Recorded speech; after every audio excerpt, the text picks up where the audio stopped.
It might sound like a complicated word, but it's really about how we make choices. It's about how people, businesses, and even entire countries decide what to do with their limited resources. Think of it like this. We all have things we want, but we can't always have everything. This field helps us understand how those decisions are made. Imagine you have $20. You could buy a new t-shirt, go to the movies, or save it. This study helps us understand why you might choose one option over the others. Economics is important because it helps us understand how the world works. It helps us make sense of things like prices, jobs, and even how governments make decisions. For example, economics can explain why the price of gasoline goes up and down. Understanding economics can also help you make better decisions in your own life. It can help you understand how to budget your money, get a job, and even choose a career. By learning about economics, you can become a more informed citizen and make better choices for yourself and your community. Microeconomics is like looking at the economy through a magnifying glass. It zooms in on the small-scale economic activities that make up the larger economy. It focuses on individual people and businesses, examining their behaviors and interactions. It looks at how they make decisions about what to buy and sell, and how they allocate their limited resources. For example, microeconomics would study how a local coffee shop decides how much to charge for a cup of coffee. It considers factors like the cost of ingredients, rent, and wages. Microeconomics also looks at how markets work, analyzing the interactions between buyers and sellers. A market is just a place where buyers and sellers come together to exchange goods and services. It could be a physical place like a farmer's market or an online platform like Amazon. Both serve the same purpose of facilitating trade.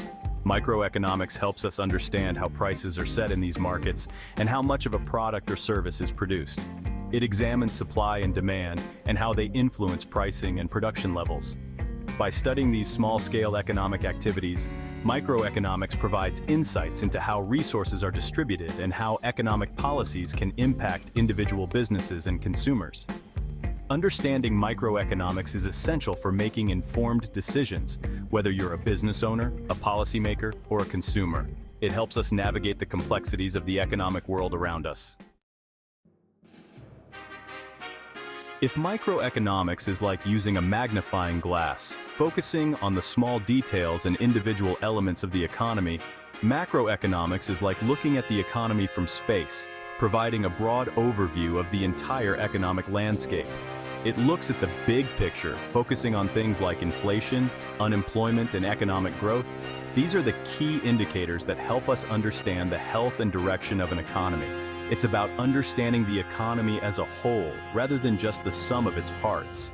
By examining these large-scale economic factors, we can gain insights into how different sectors interact and influence each other.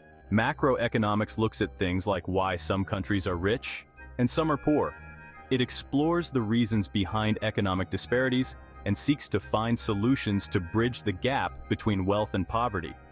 It also tries to understand why there are times when prices go up quickly, known as inflation, and how this affects purchasing power and the cost of living for everyday people, and times when many people are out of work, known as unemployment.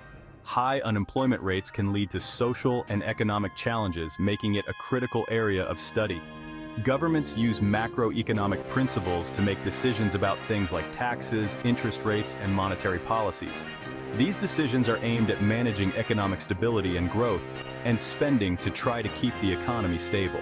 By analyzing and adjusting these factors, policymakers strive to create a balanced and prosperous economic environment for all.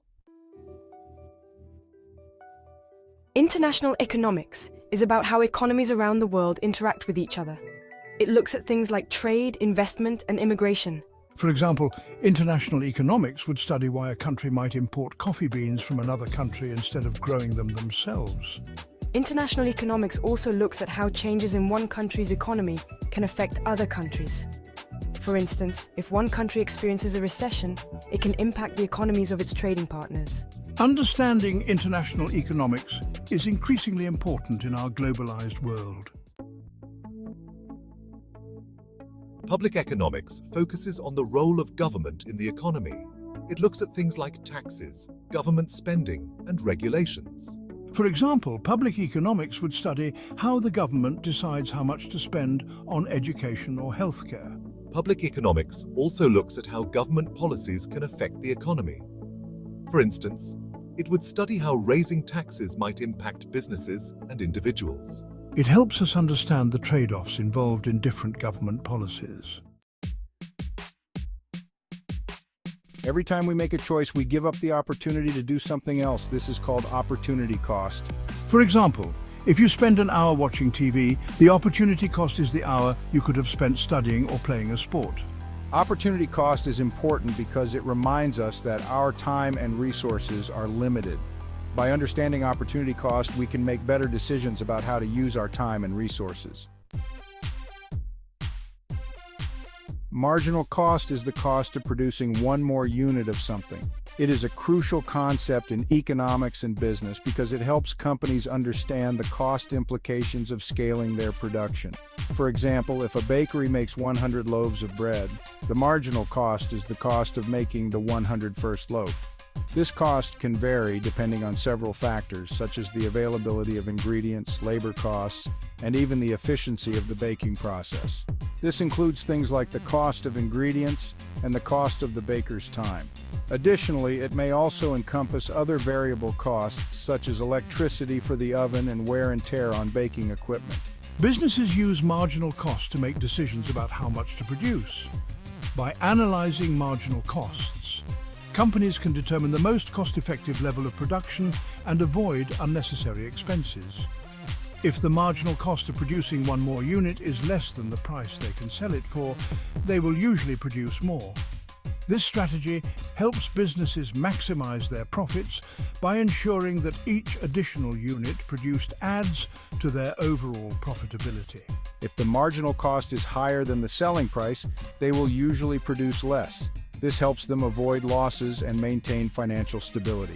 Understanding and managing marginal costs is essential for any business aiming to optimize its production and profitability.